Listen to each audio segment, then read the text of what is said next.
Hi, everyone. Welcome to ABC News Live. I'm Diane Macedo. Our top stories today, we're watching those wildfires out in the West. Dozens are burning out of control, and one has now become the largest in California's history. We're also keeping an eye on politics today. Sanctions against Iran went into effect overnight. We're hearing from the president this morning on that, as well as a big day in politics. Primary races in several states. We're going to have the latest on all of that for you. But first, here are your day's top headlines.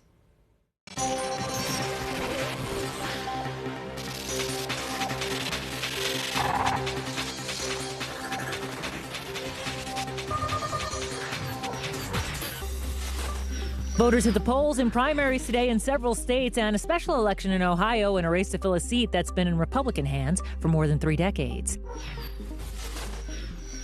One of the most violent weekends the Windy City has seen this year. At least 14 dead, more than 50 injured by gun violence, and so far, 0 arrests. One trauma center so overwhelmed, family members forced to wait outside. The reward for information in the disappearance of Iowa jogger Molly Tibbetts continues to grow, now close to $280,000. Her father, Rob Tibbetts, spoke to ABC News. It's totally speculation. It's not based on any fact or any data or any information we've heard from the authorities. But I do believe that Molly is with someone who she knows. Molly vanished about 3 weeks ago. Right-wing InfoWars host Alex Jones has been removed from nearly all social media platforms. Facebook shut down several of Jones's pages for violating standards against hate speech that attacks or dehumanizes others. Over the past several days, Apple, YouTube, and Spotify have also removed material published by Jones. Terrifying moments caught on dashcam video. Watch as a car collides with a crashed vehicle on the side of a Toronto highway. Debris flying onto the flatbed of the tow truck. Global News reported 2 people were taken to the hospital with non-life-threatening injuries, and a third person sustained minor injuries. 3, 2, 1, 0. Ignition.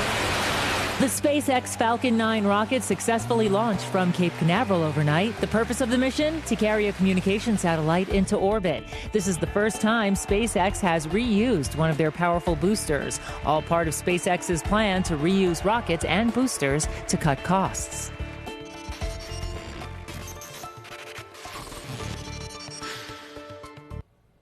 And we're going to start things off with politics this morning. The first set of U.S. sanctions against Iran went into effect overnight. Now, these were sanctions originally lifted with the Iran nuclear deal, but the president, you might remember, backed out of that deal earlier this year. And this morning, he has a warning for anyone wanting to do business with Iran. Tara Palmieri is in Bedminster, New Jersey, where the president is on vacation. And Tara, he's clearly not taking a vacation from Twitter. No, definitely not. And these Iran sanctions certainly ratchet up pressure on that country, but they also worsen relationships with our European allies who we've already had a lot of disagreements with over trade, had to deal with NATO spending, and also Russian relations. So, international inspectors say that Iran is complying with the deal, and now with the sanctions back in place, any country that does business with Iran would face penalties from the United States. U.S. officials tell us, though, that 100 companies have already pulled out of Iran, and now European companies and Chinese and Russian that are all a part of the Iran nuclear deal, they have to decide whether it's worth it to do business with the U.S. or a smaller market, Iran. And Tara, what's the White House stance on this? Because we heard the president wrote on Twitter that he's looking to establish world peace. Right. There are 2 possibilities. Iran will start breaking down its nuclear reactors and its plutonium enrichment, but the other is that they will actually build it up to become more of a threat. It's probably likely another 10 years before there's another leader, and the U.S. claims that they don't want regime change. That's not the purpose of these sanctions. So it's unclear what will happen next. Will they increase their capabilities or they won't? And will the U.S. turn a blind eye to business relationships that our allies have with Iran? It's, sanctions are really only as much as you want to enforce them. And we've seen even in the past with Cuba, the U.S. often turned a blind eye to companies that were doing business to countries who had companies that were doing business with Cuba. All right. Seems Diane? like in so many other cases, seems like we're in a game of wait and see with that one. But Tara, it's also a big Right. day in politics. I know there are primary races in several states, also a special House election going on in Ohio. So how are things looking on that front? Well, President Trump gave an 11th hour endorsement to Chris Kobach of Kansas in the primary over there. This could be a boost for him, actually. But Democrats also see it as a possible boon, that it might actually help with fundraising for progressives who really want to make sure that they don't get another Trump-supported candidate. Let's not forget that while President Trump won Kansas by 20 points, former Health and Human Services Secretary Kathleen Sebelius of the Obama administration, she was the Democratic governor of Kansas, so it can really go either way. And then we have Ohio, which all eyes are on Ohio. President Trump was just there this weekend. Two candidates, a Democrat and a Republican, and the Republican is neck and neck with the Democrat in a district that President Trump won by 11 points, although it seems that candidate has gotten a few-point bump since President Trump came to town and started campaigning for him. But even if he only wins by a few points, it's a sign of trouble for the Republicans. All right, and so many things left to be decided by Congress after these elections. Tara, so many people watching to see how this all plays out. That's Tara Palmieri for us in Bedminster, New Jersey. Thanks, Tara. And now we're going to move on to that fraud trial against President Trump's former campaign chair, Paul Manafort. The prosecution's star witness, Manafort's former deputy, took the stand yesterday with some fairly explosive testimony and even an admission on his part. Catherine Falders is following all of that for us from Alexandria, Virginia. And Catherine, quite a first day on the stand from this guy. Quite a first day, an explosive first day. Gates said yesterday that he spent years committing crimes with Manafort at Manafort's direction, and this included not reporting more than a dozen of those offshore accounts. You know, prosecutors allege that Manafort failed to report tens of millions in his offshore accounts. They also say he falsified his tax returns. So quite an explosive day, Diane, that first day on the stand. You know that these two men have spent years working together. Rick Gates was a former deputy campaign manager on President Trump's campaign. He's been cooperating with the special counsel for 5 months now. He revealed yesterday that he's met with Mueller's team about 20 times. So a little color inside that courtroom yesterday. It was very cold. Manafort stared him down essentially the whole time. He was very stiff, not taking notes like he usually does, and Gates largely avoided eye contact with him. But the main headline out of that yesterday was that he admitted to committing crimes with Paul Manafort at Manafort's direction, Diane. All right, so it was a big day for the prosecution, but of course he was under questioning by the prosecution. Today, he faces cross-examination by the defense. What will they be looking to show? That's right. So he is the court. I actually just got word that they're in recess until 11:20. They have a few more. The prosecution has a few more hours of questioning today, but the defense is likely to question his credibility in their cross-examination. An important point here is that the defense has really made this case all about Rick Gates. He was the reason why these alleged crimes were committed by Manafort. He was really the man running the operation. But this is an important point: is that Manafort's attorneys will certainly view what the prosecution say is the starred witness. They view Gates as a flawed candidate. So yesterday, Gates, who was allegedly helping Manafort commit these crimes of bank fraud and tax evasion, well, Gates testified under oath that he didn't benefit from those crimes at all. But here's the catch. Separately, Gates said under oath that he embezzled several $100,000 from Manafort, transferring that money from Manafort's accounts in Cyprus to Gates's accounts in the UK. And that's important because the defense will surely make the point that, in fact, Gates was benefiting from this and benefiting from his work with Manafort. All right, sounds like they're both trying desperately to point the finger at the other direction. We will see how he does under cross-examination today. That's Catherine Falders for us in Alexandria, Virginia. Thanks, Catherine. Now let's move over to the West Coast, where those wildfires are burning out of control. Hot temperatures, the hottest of the season, in fact, are making that much more difficult to fight. And now the Mendocino Complex fire is the largest in California's history. Will Carr is in Trabuco Canyon for us, keeping track of all of it. Will? Good morning, Diane. Fire crews continuing to encounter intense conditions on the ground. Overnight, we saw a hellish orange glow on the skyline, a constant reminder that this is another record-setting fire season and there is still a long way to go. The Mendocino Complex fire has continued to explode. It's now the largest wildfire in California's history. More than 283,000 acres have burned so far. That's nearly 450 square miles. The fire 30% contained. This morning, 9,300 structures are threatened. 75 homes have already burned to the ground. There are now 18 large wildfires burning across the state with 14,000 firefighters on the ground. The Carr fire's entering its third week, and it has left a trail of destruction, burning more than 1,000 homes and 163,000 acres. 2 firefighters were injured in the Holy Fire here in Southern California that erupted Monday in Orange County. That fire is continuing to spread quickly. 4,000 acres burned so far, and it's 0% contained. We also have amazing video of 2 hikers being rescued after they were trapped by the blaze. The elderly couple scrambled into a canyon where they were rescued and pulled to safety by a helicopter. And Yosemite National Park is now closed indefinitely. The Ferguson fire smoked just too much for tourists. That fire now the 4th largest in the state's history. These are basically perfect fire conditions. Last year, the Thomas Fire became the largest fire in California's history. That started burning in December. As I mentioned, the Mendocino Complex has now surpassed that fire in size. And Diane, we're only in August. Yeah, I know this is just the beginning of that heat, Will. Those firefighters have a lot of work ahead. That was Will Carr for us out in California. Thanks, Will. Meanwhile, in Colorado, it's not the heat, but it's hail that they're dealing with. A dangerous hailstorm that have injured dozens of people and caused some serious damage. Clayton Sandell is in Colorado Springs for us, hopefully taking cover. Clayton. Hey, Diane, we are here in the parking lot of the Cheyenne Mountain Zoo here in Colorado Springs. And if you're not familiar with this area, this zoo is actually built on the side of a mountain here, and they can get some pretty severe weather pushing through here. And that is exactly, as you can see, what happened yesterday evening. This whole parking lot here is filled this morning with cars that have been damaged in a severe hailstorm here. You can see, I mean, we've got back windows busted out, sunroof on that car completely smashed in. There are pieces of cars all over the ground, smashed, shattered glass. They estimate that anywhere from 300, maybe 400 cars were destroyed here yesterday when this hailstorm hit the zoo. There were about 3,400 people here at the time.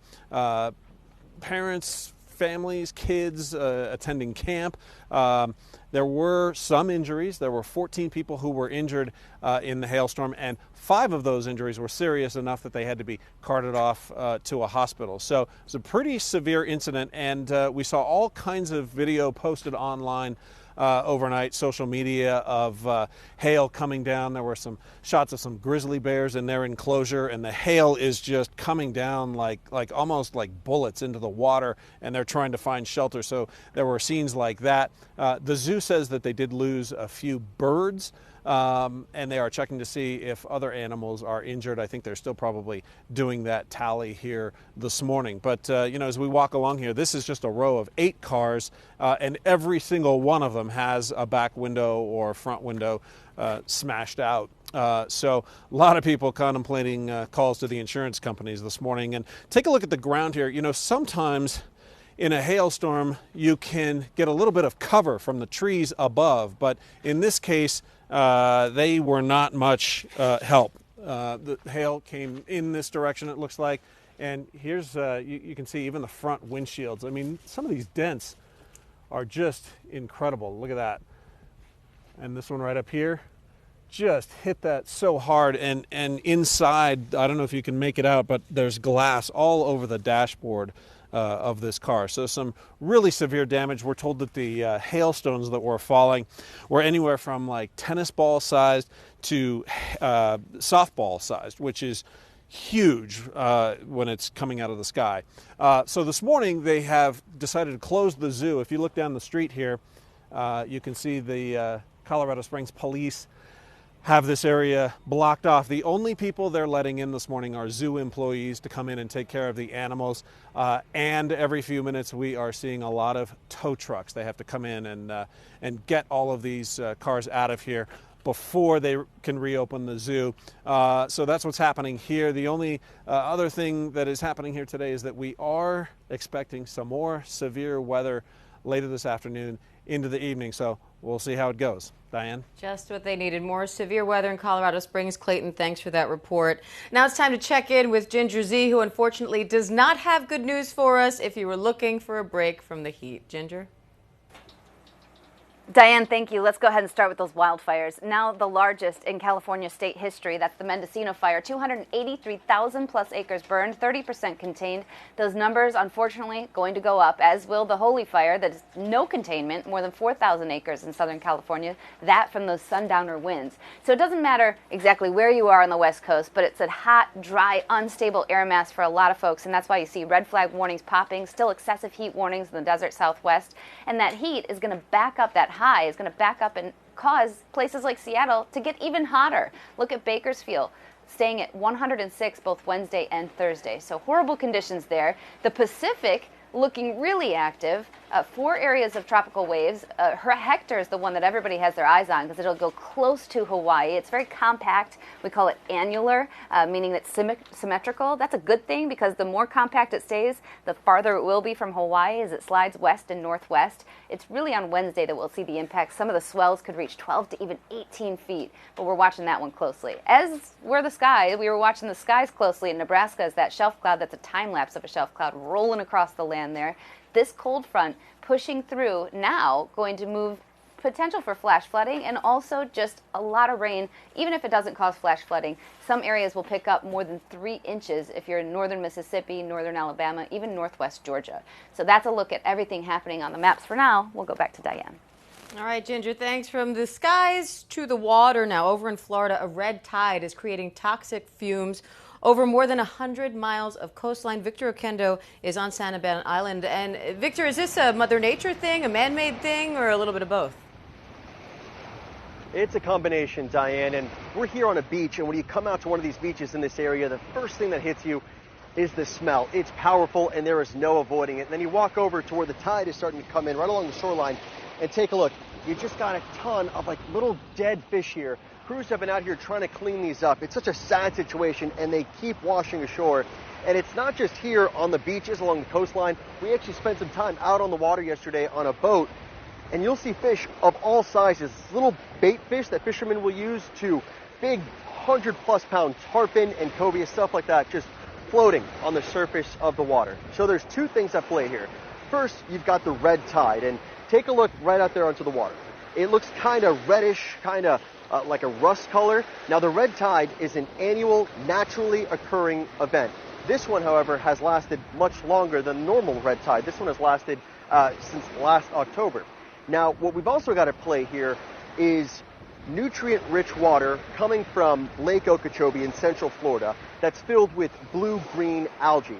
Now, that is caused from runoff from large farms and businesses. So that part, certainly a man-made aspect there. Now, that nutrient-rich blue-green algae-filled water makes its way down from central Florida through rivers and stuff like that into the Gulf Coast.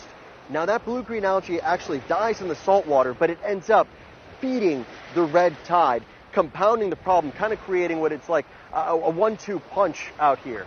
So it's extremely deadly to marine life, as we've been able to see. Thousands of dead fish, dead turtles, manatees, even a huge whale shark killed by this red tide. And for humans, it's also really harmful. This beach, for example, we're the only ones out here right now. Eventually, you spend enough time out here, your throat starts to burn a little bit, your eyes will water. I mentioned the smell earlier. It is awful. And if you actually ingest any of this water, that's really harmful too. So it's a very, very tough situation right now for everybody who has to live through this. And they have been for almost 9 months now, Diane. And Victor, what causes that red color? Is it just a different kind of algae? So it's the red tide algae bloom. That's exactly what causes it. And right now there's no real end in sight. One expert told us that it could last, until the end of the rainy season, which here in Florida would be right around the end of October, but it could last much longer than that. So is there a way to either contain this or prevent it from happening again? So there's something that can be done to kind of prevent that blue-green algae from spreading this far and becoming that bad of a situation. The key there is to stop the runoff from those farms and businesses in Central Florida, because it's that water going down those rivers and that ends up feeding this and making this problem so much worse. So containment really is the key. But right now, as you're seeing, the situation here is awful. All right, Victor. Well, I know it smells terrible out there. It's probably not great for you to be out there, so we're going to get you back inside. We appreciate it, though, you monitoring this for us and checking in with us. Thanks, Vic. And finally, we want to end today with two hero police officers who are telling their story this morning after pulling a man from a burning car. The whole thing was captured on body cam. Steve Osunsami is in Atlanta. And Steve, looking at this video, it's incredible what they did. It is, especially when you look at it through the environment that we're in. You know, there's a lot of pressure, a lot of eyeballs on police officers across the country, body cameras capturing their actions because of the environment that we're in. And this is a reason to celebrate police officers across the country. Two young officers were responding to a call of a car on fire. You see one of the officers, Charles Tierney, who's just 27 years old and hasn't even graduated from the police academy. He's holding a fire extinguisher and approaching the car trying to put out the flames, and he's having trouble doing that. On the other side of the car, and I don't know if you can see that quite yet in the video, there is a second officer. Her name is Brittany Williams. She is 25 years old. She's in the back seat of the car trying to get the victim, who's still stuck in the car, a car that's on fire, from the front seat into the back and out the back door. But she can't move him because he has broken bones and one of his legs is stuck underneath the dashboard. She tells us that she talks to him, tells him to give it everything he can, and then you see them pull him out of the car. All of the officers drag this man out of the car and essentially save his life. There were 3 people who walked away from this scene. Police officers, these officers are being celebrated this morning in Atlanta by not just the police department, but also by this community. Very well deserved, it sounds like, Steve. And I know that bystanders got some other people out of that car, but they decided that person in the front seat, it was just too dangerous. And here come these 2 officers and decide, nope, we're going to go in and put our life on the line to do this. How are they reacting to this now that they're getting so much attention? So the officers are, of course, floored by all of this because it happened so quickly. So this accident happened at the end of their shift on Sunday night morning, so about 4 a.m. Sunday morning. By Sunday afternoon, this video was everywhere. We talked with those 2 officers, and we have a little bit of that to share with you right now. It was teamwork. It wasn't a single person's effort. We literally give each other a hug at the end of it because we were just so overwhelmed. When we finished, we just hugged each other. It's definitely part of what we signed up for, I think. And the pride that we got of just helping another person and helping save his life. The 3 people who were taken from that scene are still hospitalized today. The young man in the front was 26 years old. He also is in, we're told, in stable condition. But again, these officers saved a life because of their quick action. And, you know, one thing I should also point out, the officer who pulled the young man from the front seat into the back, she was half the size of the guy who she was pulling out of that car. Diane. It's incredible what we are capable of in times like that. And well-deserved, all these celebrations for these officers, as well as those bystanders that jumped in and saved those other passengers in the vehicle. Steve, they deserve all the credit in the world. And thank you. You deserve it as well for that great report. We appreciate it. Thanks. And that does it for us today on ABC News Live. Don't forget that you can stay up to date on the latest news and videos at abcnews.com, as well as the ABC News app. For ABC News Live, I'm Diane Macedo. Have a great day, everyone.